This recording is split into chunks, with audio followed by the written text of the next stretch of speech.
Jantišová a Veronika Miezlová už približne 3 mesiace žijú v Amerike v prenajatom byte. Zistili sme, že ich pobyt v Spojených štátoch má predovšetkým pracovný návyk. Skupina Twins alebo dvojičky Daniela Jantišová a Veronika Miezlová budú reprezentovať Slovensko na prestížnej súťaži Eurovision Song Contest 2011. Keď sme sa to dozvedeli, neváhali sme a s dievčatami sme si dohodli rande. Priznávame, že spočiatku sme chvíľami boli v rozpakoch. Nevedeli sme totiž, či sa rozprávame s Veronikou alebo Danielou. Takže hneď na úvod sme nenápadným spôsobom zistili, ktorá je ktorá. Ja mám známenku na ulici, Daniela je trošku vyššia, ale sú tam rozdiely. Každá má tiež inú povahu. Každá inak rozprávame celkom prejav, to už sa nenechá byť dlhšie. Po dlhšom rozhovore budeme mať určite absolútne jasno aj vďaka tejto informácii. Daniela určite viacej rozpráva, ja som trošku tichšia, ale zase na pódiu je to opačne. Veronika je skôr taký veľký typ, to áno. Na pódiu som ako líderkou ja. Dievčatá sme zastihli tesne pred odchodom do Ameriky, kde žijú približne 3 mesiace v prenajatom byte. Ich pobyt v Spojených štátoch má predovšetkým pracovný návyk. Daniela ja začala spraviť videoklipy, konkrétne s pesničkou Until Life a Welcome to Hollywood. Tak samozrejme budeme nejak v Hollywoode. Budem makať, nahrávať, takisto tam budeme chodiť na tanečné tréningy, takže my sa nikdy nenudíme. Rozbiehať kariéru za veľkou mlákou rozhodne nie je jednoduché. O to viac nás potešila informácia, že spevácké duo Twins malo v podstate bezproblémové začiatky. Tým, že máme dobrý tým ľudí, tak my sme to tam mali také spolu vybavené celé, také polozariadené, čiže nemali sme vôbec problém. Akurát sme mali trošku menší problém zohnať ubytovanie, ale to sa vyriešilo behom nejakých rokov. Takže to bolo úplne v pohode.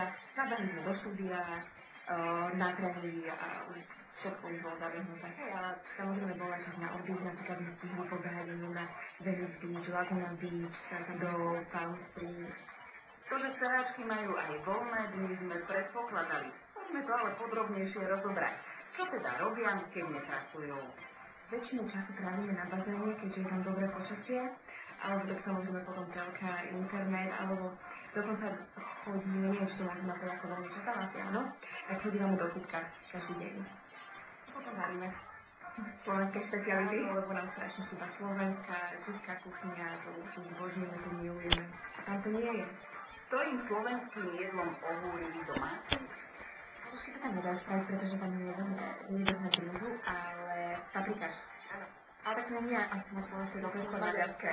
Nakoniec sme sa nedozvedeli, ktoré typické slovenské jedlo malo úspech, ale to nevadí. Teraz prinášame informáciu, aký čas plánujú známe dvojičky pobudnúť v Amerike. Kvôli práci to musí byť ostačí najdlhšie, ale neviem, či som sa vedela predstaviť život, že by to ostali do konca života. To asi niekedy mi chýbalo Slovensko a rodina. Potom už maximálne zostať tam, ale všetko cestovať. S tým cestovaním to bude mať skupina Twins v najbližšom období veselé.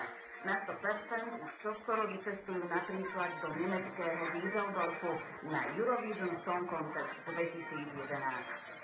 Ja som strašne šťastná, lebo ja sa pamätám ešte, keď sme mali nejakých 11-12 rokov, tak sme úplne prvýkrát v živote pozerali Eurovíziu, vtedy tam bola Katka Hastrová.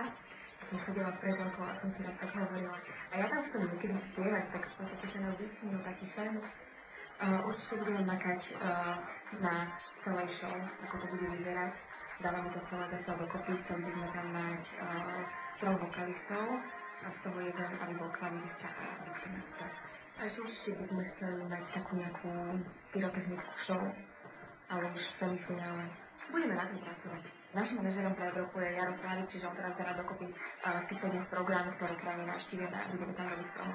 Mimochodom pesničku, s ktorou bude spevácké duo reprezentovať Slovensko na Eurovízii, si z premiéra vypočujete začiatkom marca na jednotke počas priameho prenosu Miss Universe 2011.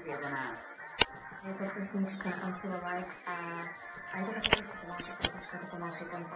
Možno niekto by od nás čakal, že to bude nejaká veselá tanečná vec, ale tentokrát sme zvolili niečo pomalšie. Skupina Twins si už veľkolepú atmosféru Eurovízie vychutnala v roku 2008, kedy ako vokalistky sprevádzali českú speváčku Terezu Karudlovú.